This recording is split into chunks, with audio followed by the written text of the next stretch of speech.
Jadi kami itu tugasnya untuk menangkal hoax gitu. Jadi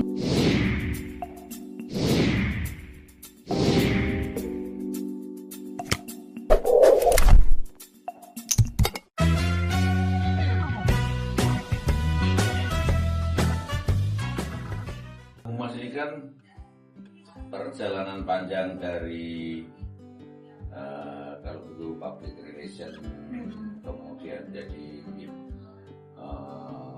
penerangan. Nah sekarang kan humas ini kan dia lebih mengikuti sebagai public relation, sebagai public speaking, kemudian berita, medsos. Jadi dia berkembang mengikuti peradaban bagaimana komunikasi itu bisa sampai ke publik gitu loh, pesan itu kan gitu.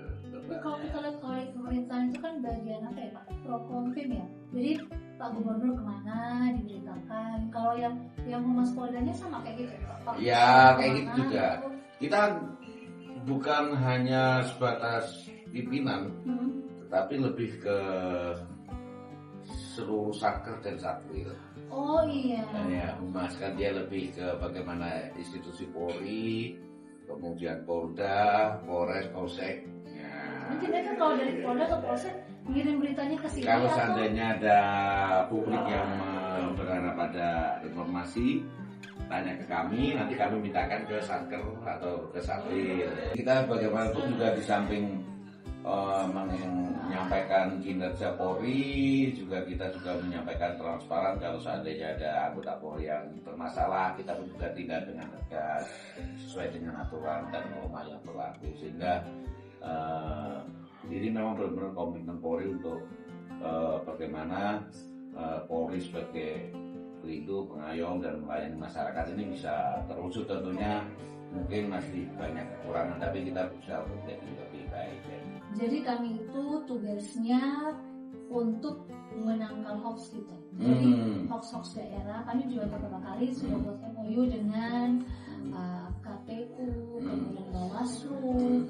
Kemarin kami pernah sempat ketemu sama Pak Kapolresta.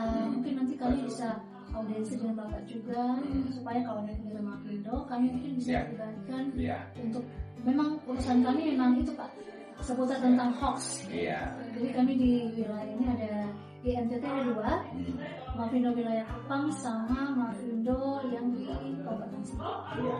Kami sangat mendukung dan mengapresiasi Mafindo, tentunya dengan adanya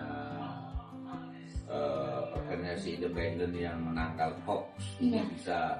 Ini kan dengan situasi global yang sekarang ini kan hoax ini kan sudah banyak menimbulkan keresahan, bisa mengganggu kamtipmas, hingga bahkan ada sampai hal-hal yang berakibat hukum kan. Jadi ini perlu juga edukasi kepada masyarakat. Ini menjadi PR kita bersama ini untuk memerangi hoax. Ini siap, pokoknya Mafindo wilayah Kupang siap kapan sama Humas Polda. Pasti datang. Iya, kira sih ada beberapa program juga ya.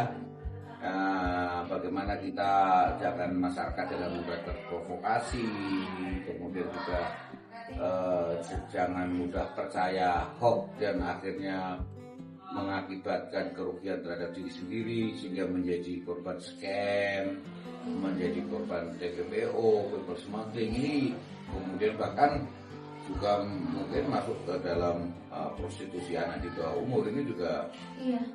Banyak iming-iming. Beberapa kali kita cek di lapangan itu kadang pengaruh digital yang negatif juga ada di dampaknya di masyarakat.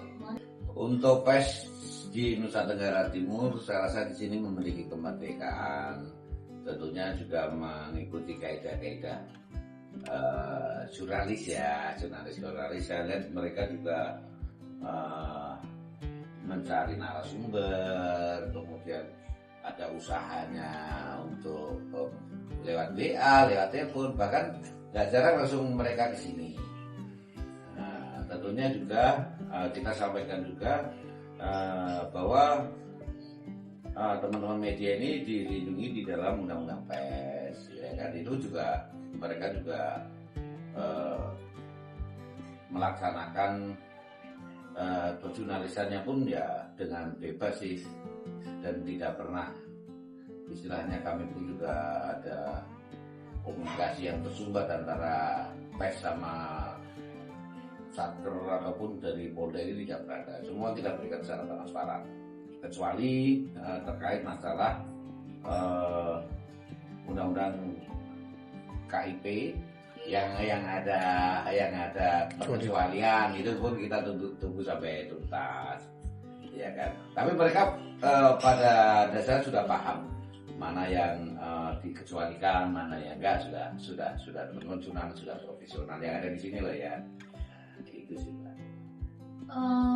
Ada nggak Pak, misalnya teman-teman jurnalis yang diajak kerjasama, jadi misalnya mereka ditugaskan hanya untuk di bagian Humas Polda aja, atau semua wartawan punya akses ke sini, jurnalis punya akses ke sini?